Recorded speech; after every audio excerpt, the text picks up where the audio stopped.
Marina emerged from the bathroom. She was planning to prepare herself a light dinner and relax while waiting for her husband, who was delayed at work. Passing by the living room, she recoiled and froze. There stood her mother-in-law, Mrs. Julia, rummaging through the closet. "Mrs. Julia, how did you get here?" Marina exclaimed. "Why are you looking at me like that?" Mrs. Julia was surprised. "My son lives here, so I have the right to come here. He even gave me the keys." Marina said that she could have called and warned them. "What if I was walking around here undressed? Or what if you were here with another man?" Squinted her mother-in-law. Marina was stunned by these words. And then it turned out that it was Vadim who suspected her. He asked his mother to come here in his absence. "You bring men home while your husband is at work," his mother continued.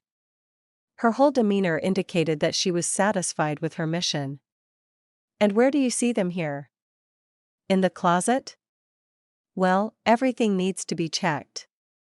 Maybe you've already hidden them somewhere? Oh yes, look on the balcony. You know what? My son lives here, and I, dear, have the right to do whatever I deem necessary." "Give me the keys," Marina demanded. "Or else I'll come to you unannounced and start checking the closets." Mrs. Julia replied that Marina was overstepping her boundaries, but she handed over the keys, left without saying goodbye, nursing her resentment. In the evening, Vadim came home and didn't even mention that he had asked his mother to do the check. Marina, indignant, recounted the visit of her mother-in-law, but her husband just brushed her off. After eating and watching TV, Vadim decided to discuss a troubling topic.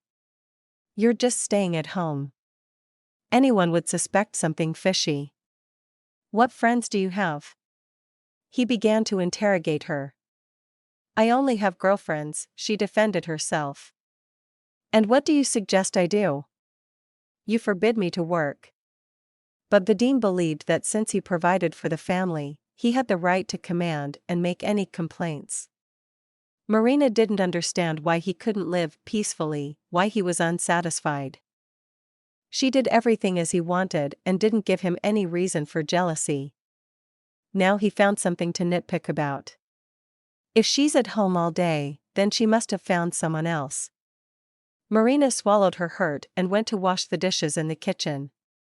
An hour later, he ordered her to come to him, but for the first time, she refused her husband, and he began accusing her of infidelity.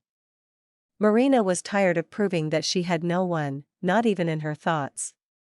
"I provide for you in every way, and you refuse me," Vadim erupted, showing your true colors.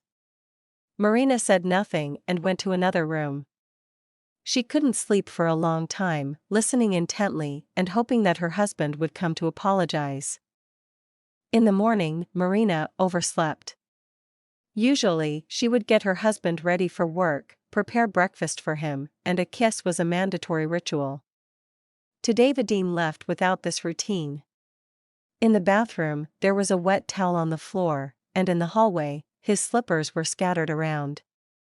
Marina decided not to talk to her husband until he apologized. She became unpleasant to herself, fulfilling all her husband's whims, and yet he and his mother still blamed her. She had no life of her own at all, something had to be done about it. And at that moment, the front door opened again. Her mother-in-law had come back, striding through the apartment as if she owned it. "You have no conscience," her mother-in-law declared. "You have such a good husband, and you don't appreciate him." Marina silently listened to her mother-in-law's moralizing and what her son had said to her this time.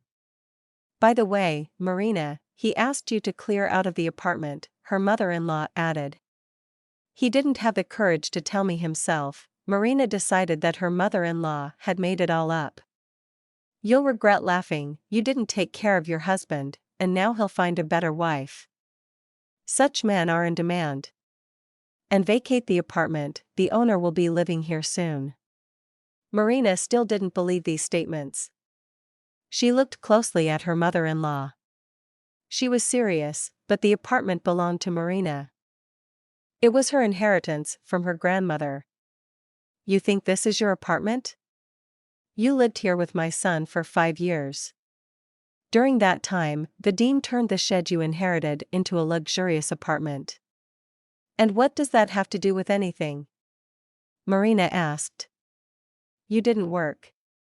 Vadim provided for you in every way, made good repairs, paid the bills, so now this apartment belongs to him. It's fair that we take the apartment back. Marina squinted and advised her mother-in-law to come down to earth. And your son too, help him come down, and while you're at it, take off his crown. Mrs. Julia left. Marina quickly packed Vadim's things and changed the locks. Vadim didn't come home in the evening. The next day she filed for divorce. Her husband argued in court for a long time that the apartment should belong to him, but they only awarded him to take some furniture and appliances according to the receipts. Marina gave her ex-husband a sofa and a TV. These 2 items were Vadim's best friends. Let him take his buddies. He earned it, Marina laughed. Mrs. Julia was happy that her son had returned to her. Now he'll have time to carry my shopping bags. While Vadim was married, he didn't have time for his mother.